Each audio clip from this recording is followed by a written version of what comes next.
Psalms, Tehillim. Watch the potholes, guys and girls. She hit a pothole and blew a tire. So, Psalm, we go to the book of Tehillim, the book of Psalms. So actually that makes for a good intro for the teaching tonight. Yes. So, potholes.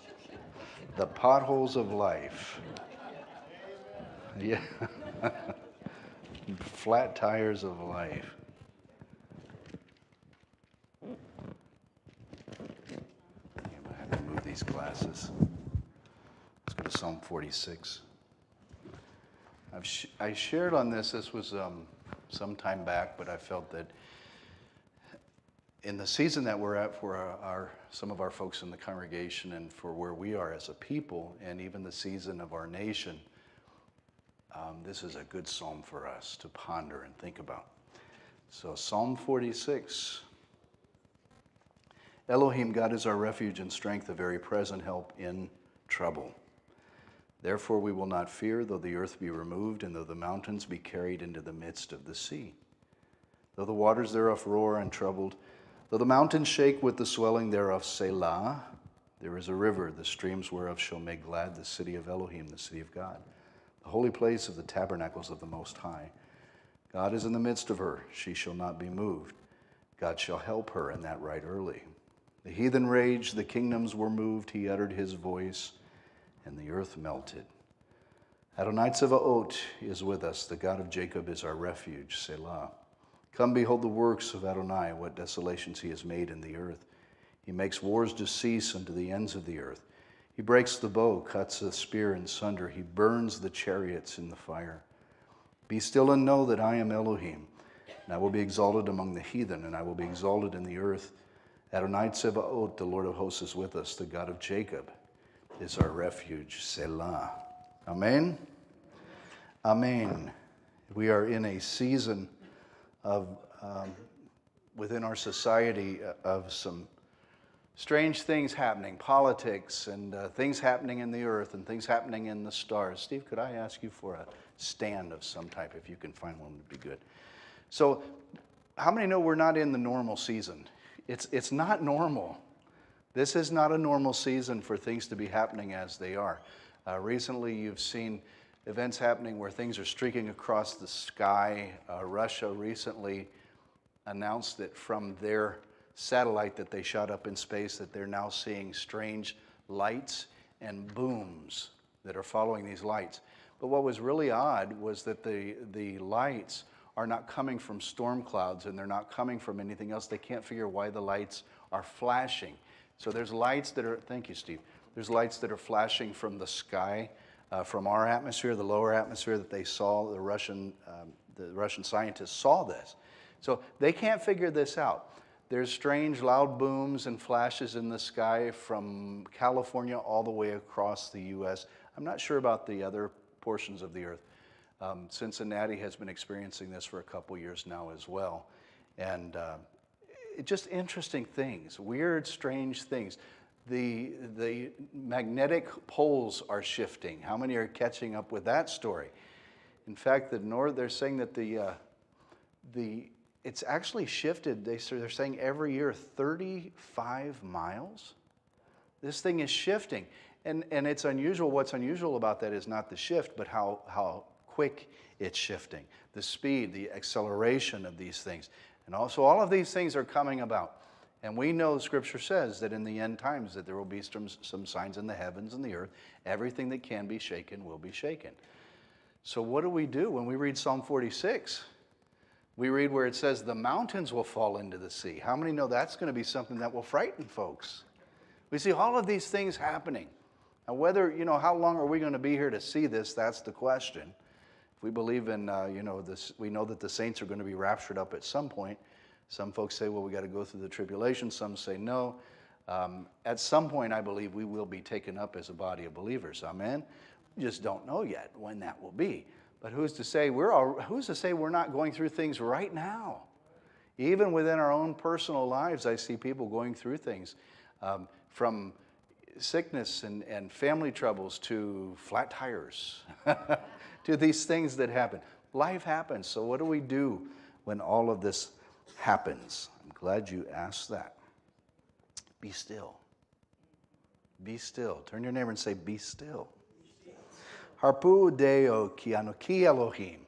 In the Hebrew, be still and know that I am Adonai, that I am God. Be still and know. So I want to talk about that tonight. We want to go over this to what does that mean to be still? It's to be, actually in Deuteronomy 9:14, we see it defined as to be weak, to be feeble, to desist. It's actually an imperative. Do you know what an imperative is? It's a command. It's a command. So people say, well, we don't have to follow the commands of Adonai. This is a command, and it's commanded to his people. And he says, when you see everything around you happening, he says what? Be still. And what is the Hebrew word? I said it. Harpu. Everybody say harpu. So we'll just write it in English for you to see. Harpu. So when we talk about harpu, it means to be still. It means to desist, to cease, to be weak, to be feeble. Deuteronomy 9:14 speaks of this. It actually means, when we read that in Devarim or Deuteronomy 9, it's speaking of, there's a situation there where if you could read it in the Hebrew, it's Adonai and Moshe are having a conversation. He's telling him, you step back and let me take care of them. What's the response to Moses' response to him is, no, you can't do that. But it's interesting. He's telling him, Moses, let this thing go. Let this thing go. Take your hands off of it. It's an imperative, but it's also a command. Then how many know that to be still sometimes is a command? That is a command. Everybody say command. So it also means to withdraw, to leave off. It also means to relax. So we'll just say to be still, to withdraw. We'll say to relax. You know, if you're relaxed about something, your muscles are not tight, you don't have a hold of it. You've not got a hold of it, but if you are harpu, that means your muscles are relaxed, you've loosened your grip, and you're letting it go. So harpu, when we talk about harpu, to be still, it means to relax your muscles, and basically, if we could say it like this, to let it go. Turn to your neighbor and say, let it go. Harpu. Relax the muscles, cease, desist. What do we try to do when all these things happen around us in life and in our marriages and our homes and our families and our jobs and sometimes our congregations and things happen? And we want to take control of it. What's our first reaction as human beings? What can I do? How do I step in? We want to take a hold of it and we want to make it right. And listen, that's not bad, but there are times where he says, you can't do anything about it. You have to take your hands off of it and let me do it. Right? Right. This is nights like this I miss Alice. Where's Alice tonight? She's very vocal. She could be talking to me here. To withdraw, to leave off, to relax. Exodus 4:26 and Nehemiah 6:9 all speak of harpu in this way. Exodus 4:26 and Nehemiah 6:9. To leave off, to relax, to let it go. It also, in Song of Solomon 3:4, we see a derivative of harpu. If you see it in the Hebrew, you're not going to see it in the English, but it means to let someone go. Where the woman says, I will not let my beloved go. I'm going to hang on to him, and I'm not going to let him go. I'm not going to harpu. How many know we are the bride of Messiah? The one thing we're not called to let go is the Messiah. Don't let him go. You hang on to him. Just like the lover did in Shir HaShirim.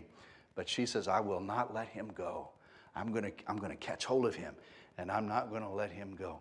How many of you have been saved for at least 20 years? Let me see your hands. Anybody 30? Wow. 40? My goodness. Actually, how about, all right, let me throw this one out. How about 60? Wow. That's amazing. Well, you're still holding on, right? You're still holding on to the Messiah. There's times where things in life come and it looks like, okay, what are we going to do? And life presents situations where we would, in the flesh, let him go. But we're not called to let him go, no matter how rough things get. It's good to see people are still standing. Harpu appears 43 times in the Tanakh, and it has the basic idea of relaxing the hands, of loosing the hands and letting something go. Put your hands like this. I want you everybody to lift, just humor me tonight. Put your hands up. Now I want you to make a fist. Make it real tight. Real tight, okay? Now let it go. Relax it. That's Harpu. That's Harpu. Did you see what happened?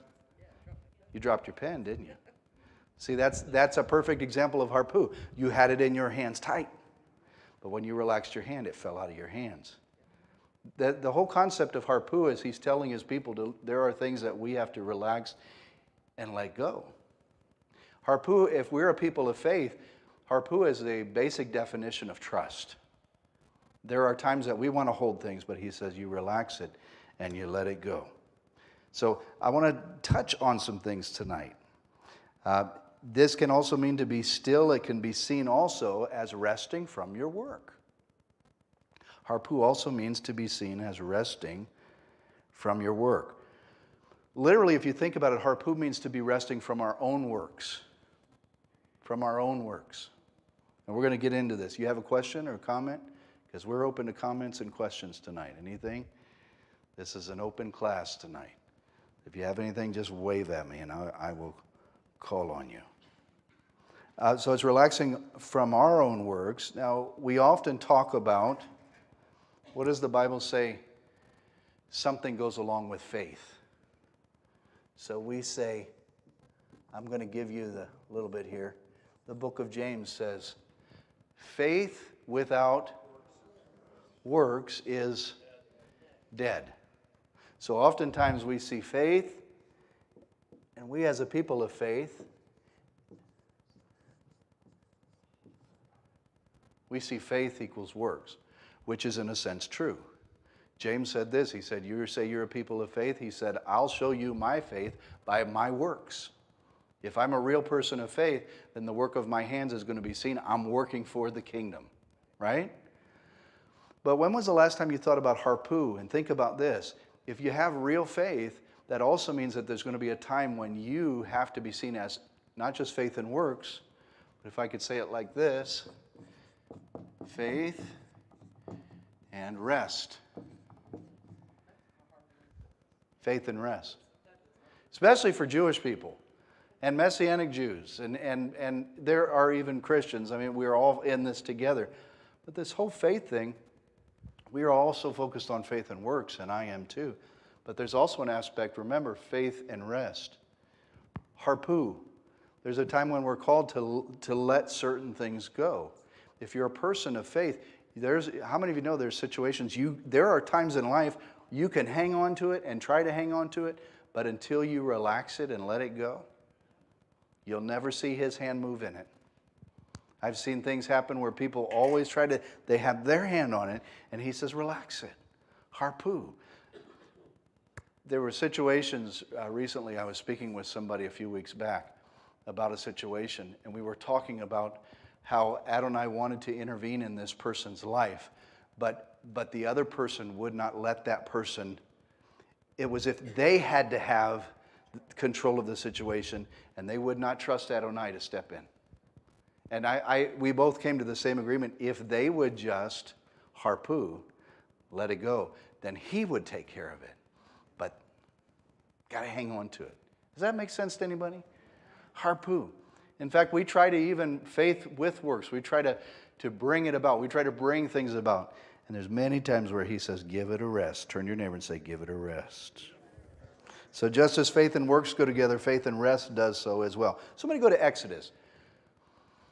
Let's think of some examples with this. Because if we're a people of faith, we're going to see works, but we're also going to see a Harpu, a rest. Now, there's a lot of words for resting in Scripture. There's Menucha, that has to do with Shabbat. There's Nuach. There are several words for rest. But we're talking about not just that type of rest. We're talking about ceasing and desisting, to let it go, to rest the hands, to relax, to relax. Who has, let's go to Shemot, Exodus 20, 8 through 11. A simple way. This is a very basic concept of Harpu, but let's look at this just for a moment. and then we'll go a little deeper. Who has it? You have it, Steve? Would you read it, please?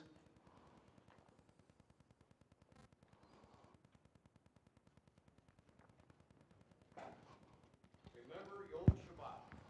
Keep it holy. You are to work 6 days and do all your work. But the seventh day is a Shabbat to Adonai your God. In it you shall not do any work. Not you, nor your son, nor your daughter, your male servant, nor your female servant, your cattle, nor outsider that is within your gates. For in 6 days Adonai made heaven and earth and sea, and all that is in them, and rested on the seventh day. Thus Adonai blessed Yom Shabbat and made it holy. Interesting that the literal, when we talk about the levels, there's your natural level, there's your spiritual level, there's the mystery level. But let's look in the natural. Shabbat is one of the commands that says if you are a person of faith, in the natural, we look at Shabbat and we understand that that is a way of resting on a certain day, right? We're called to rest on that day. So as people of faith, that's the first example of entering into a place where he says, be still. Now, there are Jewish people who take this literally, and there's things you just don't do within traditional or Orthodox Judaism. Now, how many are glad we're not Orthodox Jews? Because if you were, you would not even tear your toilet paper. You have to tear it in little squares the night before and set it by your toilet. You can't turn on the lights because it produces a fire. You can't cook anything. This is Orthodox Judaism, and it's to the... Can't drive your car. So that's to the extreme. I don't know if you know that. But what's he calling us to? I believe spiritually, he's saying, recognize the Shabbat. It's a time of rest. Shabbat looks really strange to the world, doesn't it? When you have one day of the week where you say, that's my worship day. That's my day of rest. And people will go, wait a minute, what? What?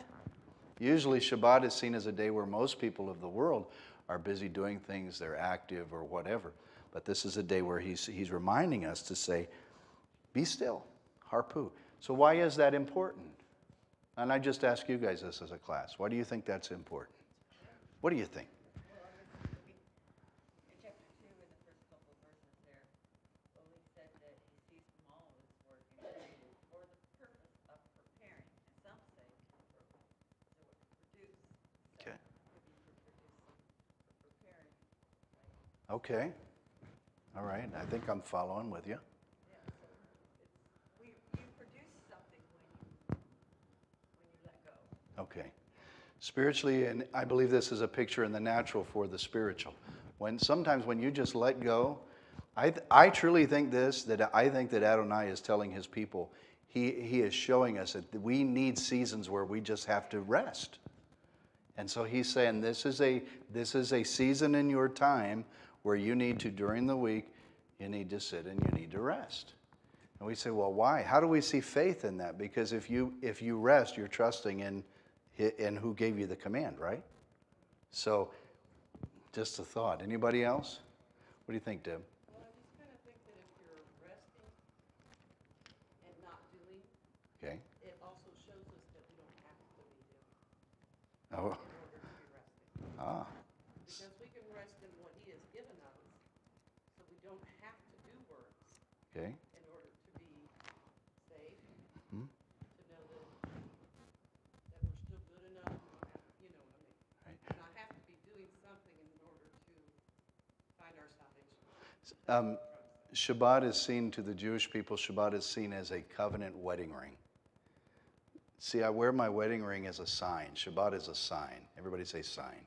In Hebrew, ot. Shabbat is an ot. I wear my wedding ring as a sign that I'm married. So that's a sign. If you're Jewish, if you were a Jew in the Torah, or even today, if you're a Jew and you observe Shabbat, it's a sign to the world that you have a covenant with the Almighty, so that He is your keeper, and it's a sign of the covenant that we will probably talk about. But I want us to go, because all this is on a natural level, but I want us to look at this because faith and rest are seen together with this. Look at Hebrews. Go with me into the New Covenant. I want you to see something. Look at Hebrews 3.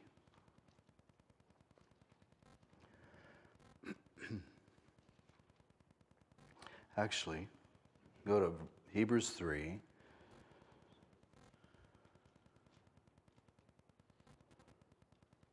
look at 12. If you read chapter 3 in its entirety, it's speaking about the children of Israel in the wilderness.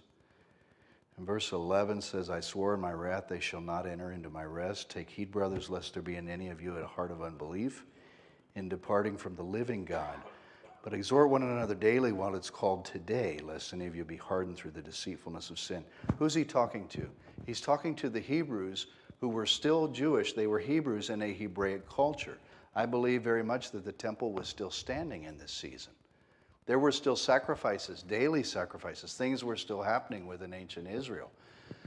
But now, as believers in the Mashiach, you have to trust. I didn't say that you had to put away all of the sacrifices and everything, but you had to trust that the Messiah was your eternal sacrifice. In other words, that he brought you salvation. Whereas you had other Jewish people in Israel, their hearts were hardened. They would not receive the word. They didn't know the rest of Messiah. When I say rest, I mean the harpu of Messiah, to cease and desist. We're going somewhere with this. Let's keep reading. For we are made partakers of Mashiach if we hold the beginning of our confidence steadfast unto the end. While it is said, today, if you will hear his voice, harden not your hearts as in the provocation. He's referring back into the Tanakh. For some, when they heard, did provoke, howbeit not all came out of Egypt by Moses. But with whom was he grieved 40 years? Was it not with them that had sinned, whose carcasses fell in the wilderness? And to whom sware he that they should not enter into his rest? But to them that believe not. So we see that they could not enter in because of unbelief. So it goes on to talk about Shabbat. And it's interesting because I was just talking with somebody about Shabbat. Shabbat is a sign in the natural. But understand, what is he talking about here? The real harpu, the real rest on a spirit level is the Messiah. How many know there's Jewish people who can keep the Shabbat and not do anything on Shabbat? But if they don't know Messiah, there's no rest. There's no salvation there because there's no rest. Question? Well, no, it doesn't have the same thing as be quiet and know that I am God. Yes. Yes. But see, in our minds and in our thought, we've got all this stuff going on in the natural. And there's many times where he's saying, just listen, relax, trust me. And I believe that this is a picture, it's a good point, because he's telling his people. A lot of people think that Rav Shaul wrote this, which I lean toward that myself. He was probably alive at that time. I believe that he is very well possibly the author of the book of Hebrews. And the issue was this, that there were Jewish people even who were coming in, but watch, they would lose faith. There were people who were losing hope. I have known people who have walked with Messiah, said they were believers, and then lost hope because of other people around them that discouraged them, maybe non-believers. And so they lost hope, and they said, well, we tried that thing once. Didn't work for us. You know, those Messianic Jews, they just didn't work for us. So we went back to our old, we went back to what we believe in. What's interesting, they never fully understood what real rest in Messiah is. Right? What's he calling us to do in our spirits? We can observe Shabbat, and Shabbat is good, and we observe Shabbat. But as a people, there's many times he's calling us to that level to say, you need to trust me. The ultimate rest is trusting Yeshua. That's the ultimate rest. I saw another hand. Who had there? When Freeman was here, do you remember when he was talking, the guy that lives in Israel, Freeman and his stuff out? Yes, David Friedman. Yeah. Yeah, I remember him saying, in fact, I was just talking to Scooter about that when he was here, he was talking about when he kept the Shabbat, that the people around him noticed that when he kept it, it was different, because he had the Messiah, he had the rest of they were seeing the joy that he had with the Shabbat, the complete rest. Right. But he was talking about that. Yes, because he had, Rabbi Friedman has a relationship with the God of Israel. Yeah. But there are people who, and I'm not talking about believers, but I'm saying there are people who want to observe Shabbat and this, and this. If they don't have a real relationship, they never fully comprehend or understand the harpu of Adonai, of really trusting him. And I see your hand. This is where I would ask today, why am I really making noise with this thing? This is what I would ask today is, are we really in a place as a people, and I can ask this as Mishpocha, only you can answer that, and I'm not expecting everybody to answer. But do you really, really trust him for your salvation? Not anything you can do. Not anything we can do. We can observe Shabbat, which is good, and I encourage that.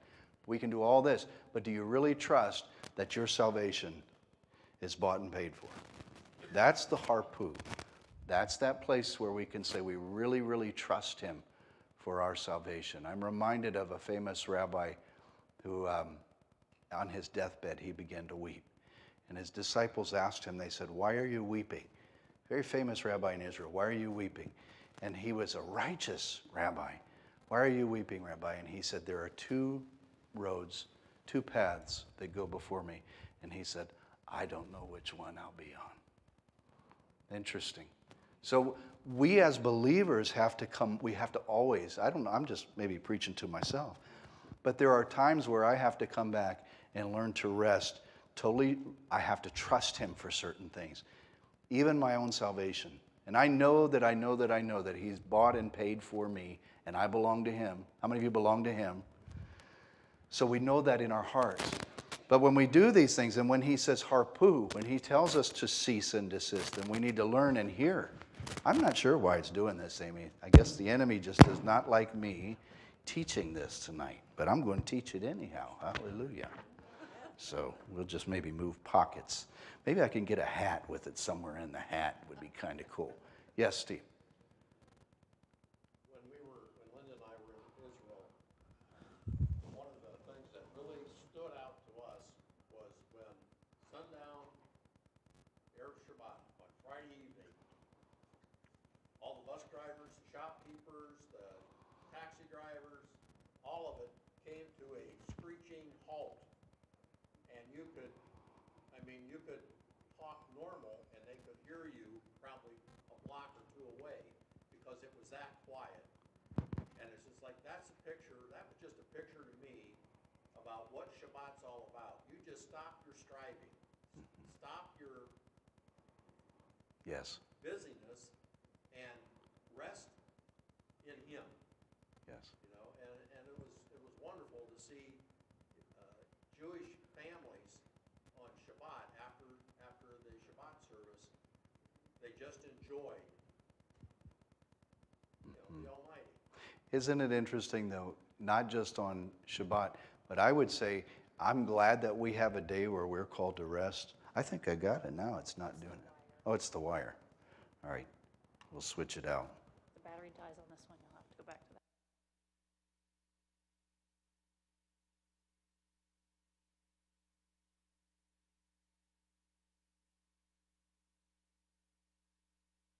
There it is. I think as believers, we need to not just on Shabbat. I love that day where we can kind of it recenters us. We can come, we can spend time together and worship together and read the Word and study the Word. And we can leave. How many of you leave usually refreshed, refocused, recentered? What would we do without that day of resting, right? He knew that we needed that as a people. But also, I think during the week there are times, not just on Shabbat, but I think there's times where he tells us, harpu, you need to set everything down and just talk to me. Let it go for a while. Ceasing, getting that stuff out of your head. I think every time we read the Word and we open the Bible, it's a time of refocusing. It's a time of saying, what can I do just to relax my hands off of this thing, whatever the situation is, and let him take control of it. Shosh?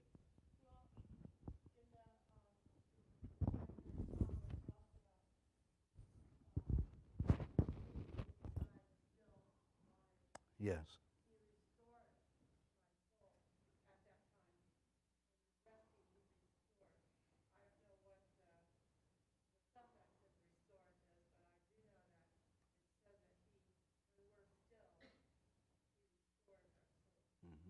We tend to go through these things, and how many need a little restoration once in a while? Just life, man. Life will throw things at you, and the fiery darts of the adversary come, and situations come, and we just need sometimes a season, even during the week, where we just harpu. We take our hands off of it. We cease and desist. That's what he calls us many times. Let's go to, I want, just real quick, Exodus 31. I mentioned that harpu, that the Shabbat is a sign of our faith. We're touching on the natural, then hopefully we'll have time to move into the sod, the mystery level. Who has Exodus 31? Start at verse 12. Go ahead, Tom, if you would. Now remember, Shabbat is a sign of our faith. Go ahead. Spoke to Moshe, saying, "But as for you, speak to the sons of Israel, saying, You shall surely observe my Shabbats. For this is a sign between me and you throughout your generations, that you may know that I am the Lord who sanctifies you. Okay. Therefore, you are to observe the Shabbat, for it is holy to you. Everyone who profanes it shall surely be put to death. For whoever does any work on it, that person shall be cut off from among his people." Notice how serious it was in ancient Israel. That if you did not observe Shabbat in ancient Israel, you died. That's how serious it was. He was telling his people it's a serious thing. So in the natural, Shabbat was serious. That is the norm of telling in the flesh, you have to cease and desist. There's a time where you have to harpu. What command is it? What number? What letter would that be? What's the number 4 in Hebrew? The Dalet. And what's that a picture of? The door. Dalet is the door. Everybody say door. So we say if Shabbat is the 4th command, that's the command to rest, to give our spirits a rest. I truly believe that there's a spiritual doorway there where he's saying it's not just in the physical, but it also affects your spirit. Now let's look at something. Who's the door? Yeshua said, "I am the way, the truth, and the life." He also said that he is the door, that no man comes to the Father but by me. And guess what? He did the work, didn't he? He did the work for us. Our salvation is not in the natural Sabbath. Although the natural Sabbath is good, that's not your salvation. The natural Sabbath was a picture of Yeshua, who is the ultimate Sabbath. I'm not saying we shouldn't do Sabbath, but I'm saying understand the Sabbath is a picture of the real Shabbat is Yeshua. Everybody with me on that? That he died for us, he rose again. He's the one that we have to trust. And when it's all said and done, if we're not raptured out of here at some point and we go on home, when we come to that point, you have to know that he is your ultimate rest. There's nothing else. You can't put your trust in anything else. All the works of your hands following your salvation, it doesn't bring you salvation. Your faith is seen in the works of Yeshua. He's the one that took the nails in his hands. Amen? So his work brought us salvation. Ultimately, Israel's going to recognize that. They're going to look upon the one whom they have what? They have pierced. And they're going to ask him, how'd you get those wounds? And he'll say, I got them in the house of my friends. He's going to show them but when we see his hands, when he shows his hands, there's holes there. He did the work. Do you realize this, that Yeshua is the only one who's going to bear the marks in his new body? He's the only one in heaven. We're all going to have new bodies. We're all going to have new bodies, and if you have holes or you have problems, it's all going to be healed up. How many of you are glad for that, right? You're going to be healed up. You're going to have a new body. But Yeshua is going to be the only one with holes in his hands and in his feet and in his side as a reminder throughout all history that he is the ultimate Shabbat. He's the only one. That was the work, and that work is accomplished through Mashiach. Always, forever. Never forget the story that I shared with you a few years back. The missionary that went to Mexico, he said, can I ask somebody for water, please?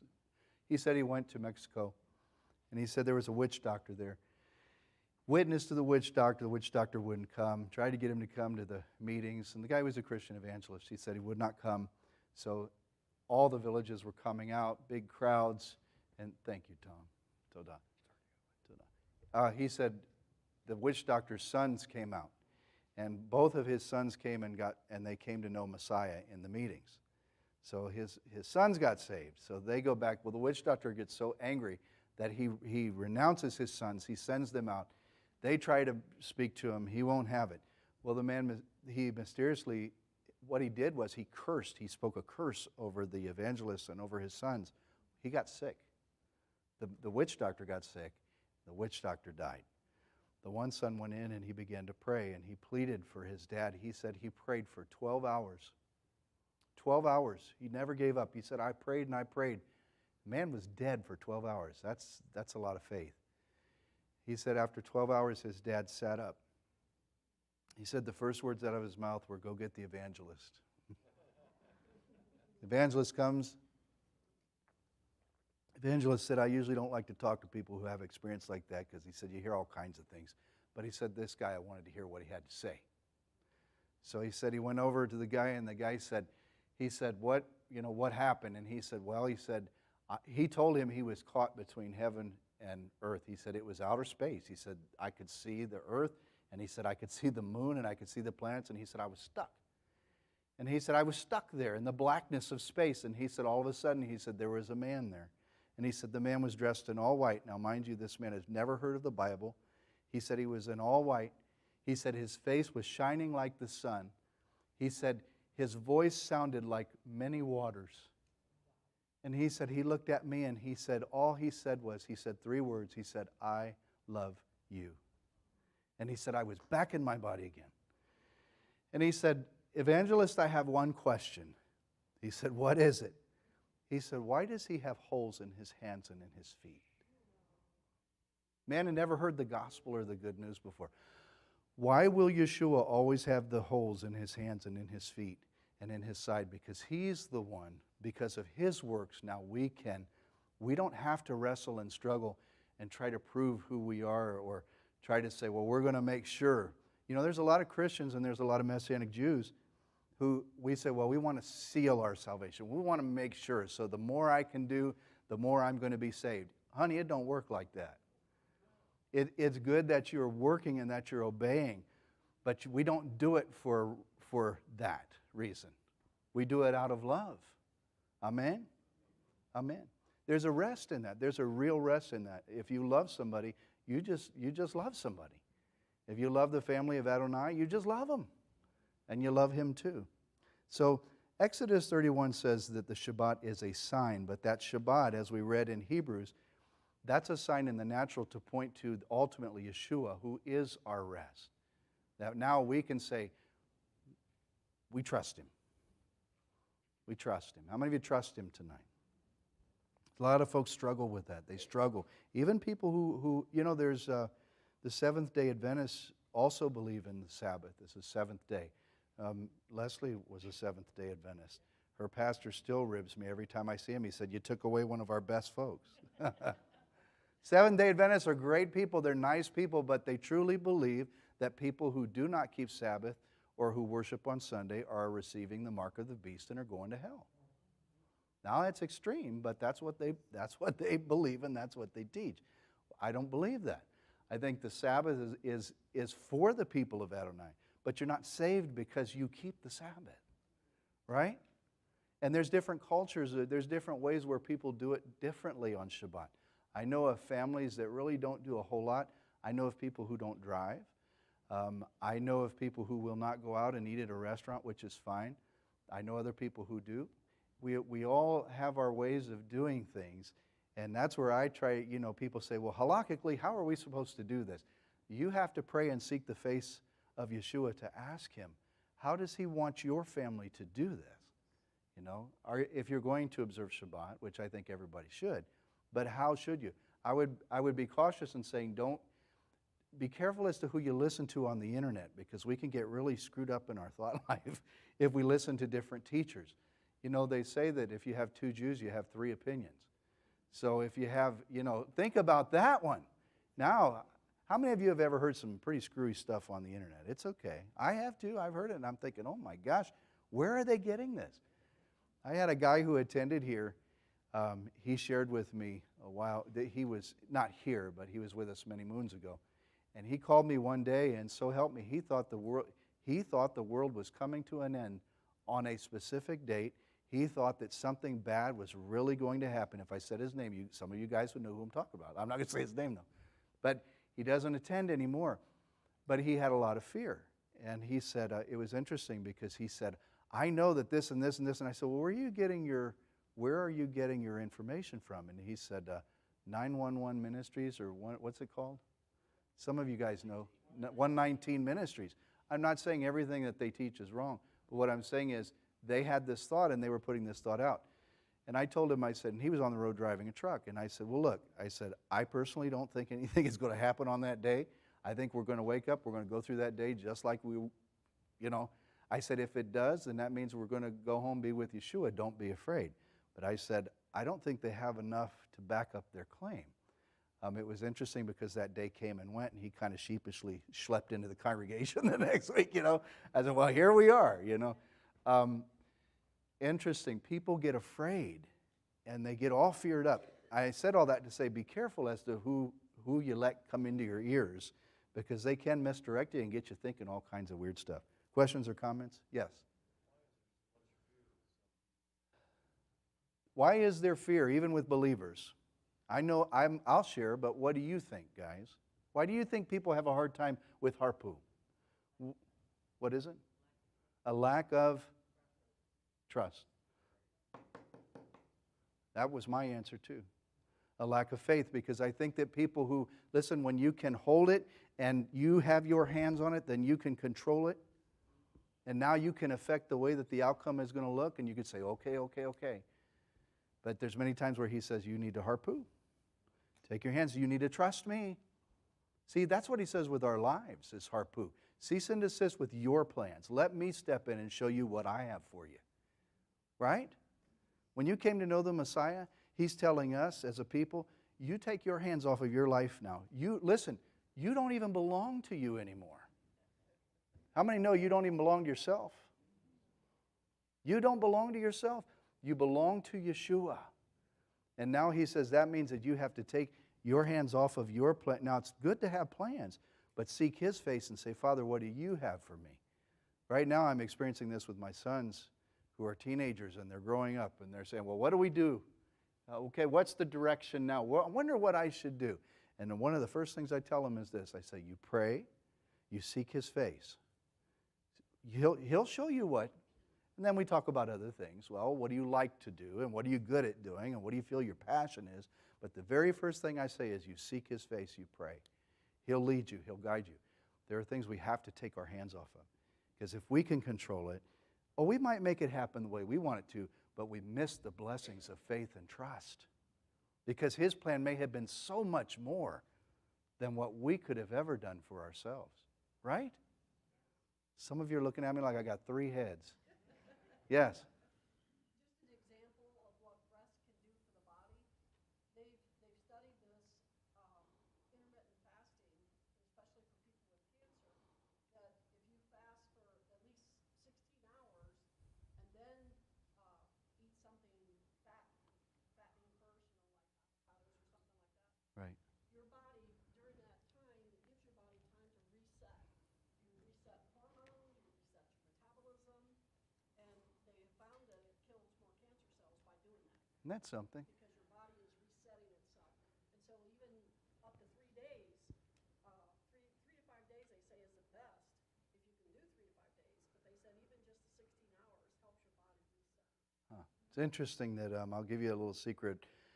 Shabbat, when I observe Shabbat, now during the week I'm trying to be good. I'm trying to watch what I eat, eating more of the greener, healthier foods and eating healthy. But on Shabbat, the calories, did you know calories disappear on Shabbat? How many of you knew that? They really do. The calories disappear. They're out the window. And Shabbat, when there is something that's sweet or good, hey, the diet goes out the window on Shabbat.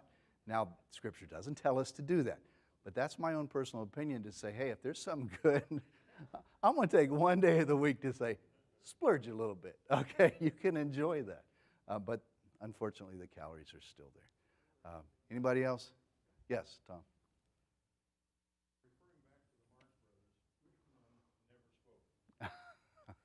Harpo. Harpo was silent. So he gave his mouth a rest. Even as believers, there's a good teaching in that, but you think about that. There's times where we need to watch what we say and just be silent. Give our mouths a rest. Because listen, it's interesting, when you study about the Talmudim and the rabbis, You can't learn if you're not quiet. If you don't just, if you can't learn. And I've noticed even as a teacher in the secular world, when I was a teacher, and I would go into a room, and you can tell if people are wanting to learn, they give their mouths a rest. They listen. Now, I'm not saying there's no feedback. Feedback is good. Questions are good. But when you come into a classroom and everybody's doing this, you can't learn. You can't learn. Your mind is going. Your words are flowing. So even, that's a good point. Even as believers, there are times where the Spirit tries to tell us things, and we're so busy with our mouth that He says, just listen for a little while. Just harpoo, cease and desist, and not say anything. Right? They're not saying anything, Steve. They're getting harpoo. They're walking in it. So there's a time where He even tells us as believers to rest. Go with me to Hebrews real quick. I want you to see this. Hebrews, we're right there. Go to 4. The problem with Israel in that day, the believers in Israel, many, I won't say many, but there were a few who would go back and they would lose their faith. They would put their faith in Mashiach away because of pressures from family or people surrounding them that didn't believe. And let's see what Hebrews 4 says. I want you to see this here. Hebrews 4. For we which have believed do enter into the rest, as he said, as I have sworn in my wrath, if they shall enter into my rest. Although the works were finished from the foundation of the world. For he spake in a certain place of the seventh day, speaking on Shabbat, God did rest the seventh day from all his works. And in this place again, if they shall enter into my rest. Seeing therefore it remains that some must enter therein. And they to whom it was first preached entered not in because of unbelief. Again he limits a certain day, saying in David, today, after so long a time, as it is said, today, if you will hear his voice, harden not your hearts. If Yeshua had given them rest, then would he not afterward have spoken of another day?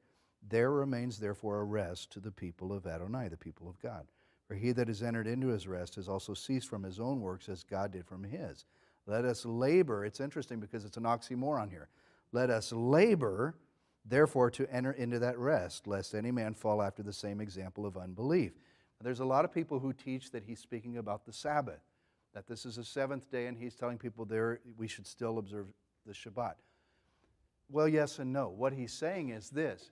He's saying the Sabbath or Shabbat was a sign of the Messiah, the rest in the Messiah. When it's called today, what's he talking about? That keeps popping up. While it is called today. Everybody say today. That means when you hear his voice and you hear the Spirit speaking to you about your salvation, don't wait until tomorrow. Don't put it off. You may not have tomorrow. Salvation is for today. We serve a God of today. Everybody say today. Faith is, he is now. When you heard that message, you didn't put it off. As he's referring to the Jewish people here, and he's using analogies. And so he's saying the Sabbath is a picture. Shabbat is a picture of Messiah. And when he has come, now that salvation is here, enter into the rest. He's not putting it away, but he's pointing to a bigger picture. Everybody got that? He's pointing to a bigger picture. So I still believe that Shabbat is for the people of Adonai. But Shabbat doesn't give you salvation in the natural. Yeshua, who is our Shabbat, gives us salvation. Right?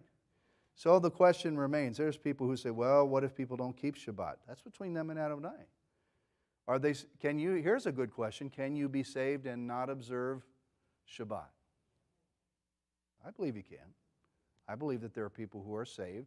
They trust the Messiah, but they're not walking. I don't believe that they're walking in a fullness, because if you understand what the rest is, there's a real fullness in that. You just get rejuvenated and,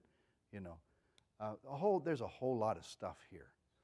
Ultimately, he's pointing to Harpu. Be still and know that he is God. Shabbat, this resting in him, we are it's almost like we're co-laborers with him in this. We're joining in that rest of Messiah. You ever wonder why Yeshua died for 3 days and 3 nights? It was a type of Shabbat.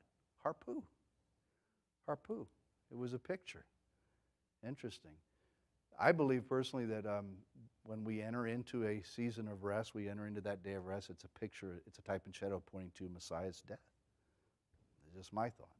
Aren't you glad he rose again, though? He rose again. So he's not in the grave. So all of this coming back, we want to be careful not to, and I'm saying this, asking you to still love me when I say this. We want to be careful not to judge other people and be so quick to judge other people and say, well, they're not doing it right, or he's not doing it right, or she's not doing it right. And I don't think that we're doing that here, but I've seen communities that do. We need to be careful of that. And just, what is he speaking to you? Get into the Word and seek his face, and he'll share with you. He'll show you. The Shabbat there is an eternal Shabbat. Isaiah 66, verse 22 and 23 speak of an eternal Shabbat. When is the ultimate Shabbat going to come? Well, the ultimate Shabbat is Messiah. But when will we see it in the earth? The millennial kingdom. When Yeshua comes as King of Kings and Lord of Lords, that's where we're going to see a Shabbat for 1,000 years. The whole earth, there's going to be a season of rest. The nations will come and sit at the feet of Messiah, and he'll teach Torah. And for those folks who don't believe in Torah anymore, Scripture tells us he will teach the Torah. How many would like to be in Messiah's class learning the Torah? Wouldn't that be awesome? Talk about a Torah teacher. He's the author of it. There are levels on Torah that we don't even understand. There's levels in his word we don't even understand. And he's going to teach those things. Scripture says that the nations that don't come and experience that will not get rain. Scripture is very clear. So even then in the millennial kingdom, there's a choice to be made. So we have a choice to choose. Even with life, are we going to harpoo? Are we going to cease and desist from our own ways of thinking, our own ways of handling things? Or are we going to relax, kind of take our hands off of things and say, Father, okay, now, what do we do? What do we do when we relax our hands? Now we lift them to him. That's why Scripture says you pray with holy hands lifted up. You're lifting, you're making an example to say, I'm harpoo, I'm lifting my hands off this thing, and I'm trusting you. Am I the only one that's ever done that many times during the day? Harpoo, take care of it, Father, because you're the one that takes care of it. Shabbat is eternal. Leviticus 19:30, we are his sanctuary. You get a chance to read that sometime. Vayikra, Leviticus 19 and 30. And then Isaiah 14 and verse 1 tells us that the aliens, or the Gerim, were seen united with Israel, and they also observe Shabbat. Time is it? We didn't start till late. Let me give you one more. Let's go to the book of Ephesians, the renewed covenant. I want to close with this. Ephesians. Questions or comments?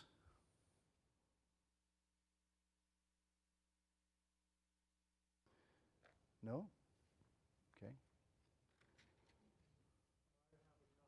David, yes.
Right. Right. Let it be a different day. But even I would say not just to focus, and we do here observe Shabbat, but I would say this, let's learn even in life that we need to let some things go, trust the Messiah, take our hands off of it and say, we trust you to do it. When we first came into this building and this, from the moment that we first came into Mansfield to today, we've had to trust him. And I look back and I say, look how far he's brought us.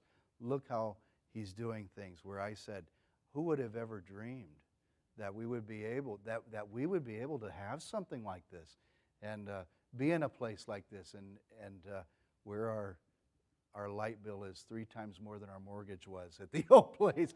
But yet the good news is he provides. He provides.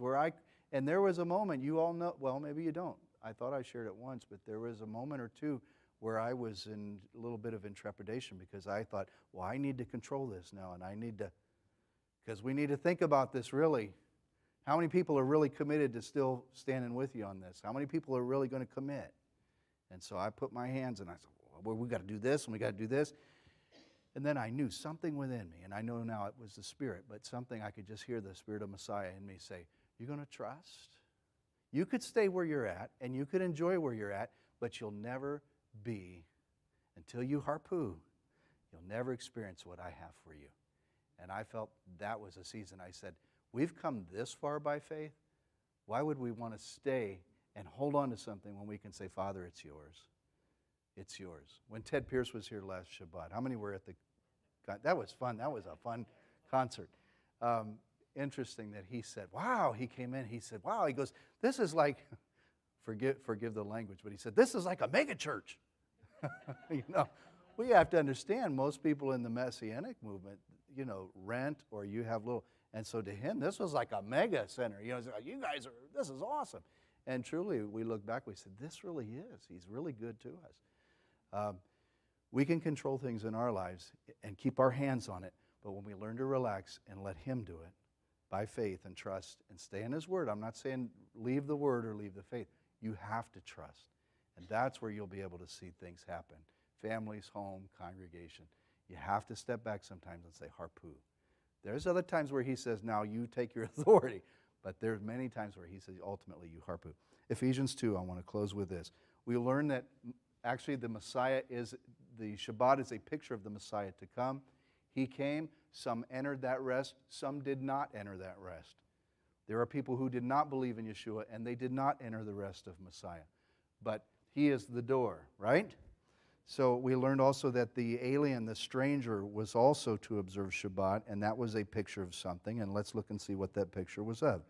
Ephesians 2, let's look at 17. Speaking of Messiah coming, it says, He came and preached shalom to you which were far off and to them that were near. For through Him, speaking of Yeshua, we both have access by one Spirit unto the Father. There's that doorway, there's that access, there's that rest in the Messiah. It says we both have access. Who is He speaking about? The Jews and the Gentiles.